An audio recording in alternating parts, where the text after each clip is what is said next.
So ayan, habang maglaga tayo ng mais, gagawa tayo ng sukaan. Yan, kakasalang pa lang yung mais natin. Grabing pawis ko, sobrang init ng earth. Mag-prepare lang tayo ng luya at bawang. Lalo na tong sili. Gawa tayo ng sukaan.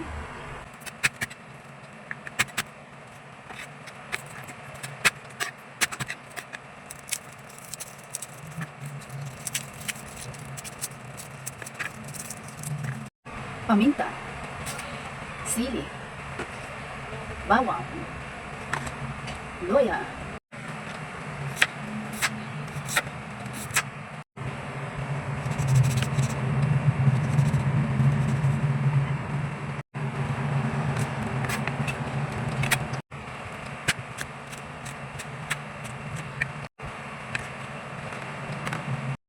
ayan, tapos na natin malinisan lahat ng sangkap para sa paggawa ng binisayang sukaan.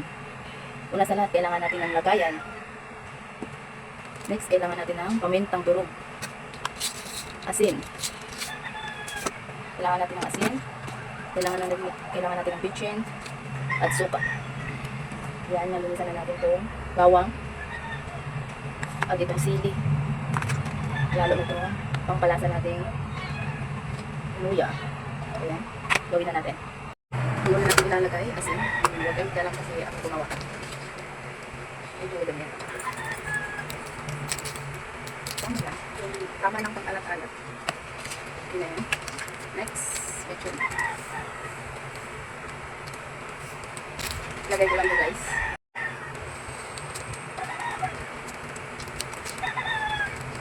Hanggang paminta. Mas masarap. So, next week na guys. Luya. Ayan, luya. Start. Masyado pumapasok. Next natin ilagay yung sili. Ang pasarap. Kumain. Nakalat lang. Ilagay lang lang. Guys, next natin ilagay yung bawang. Ayan.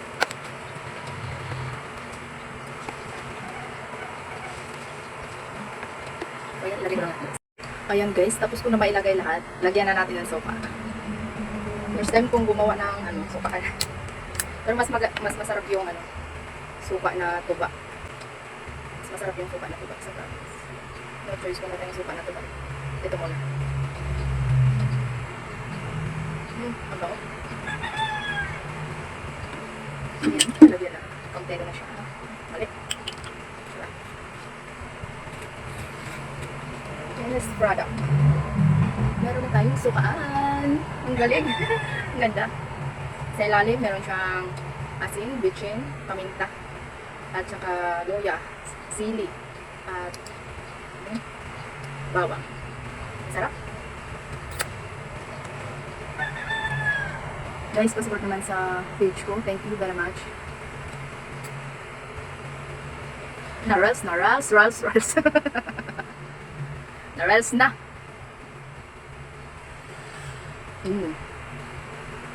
Pwede na.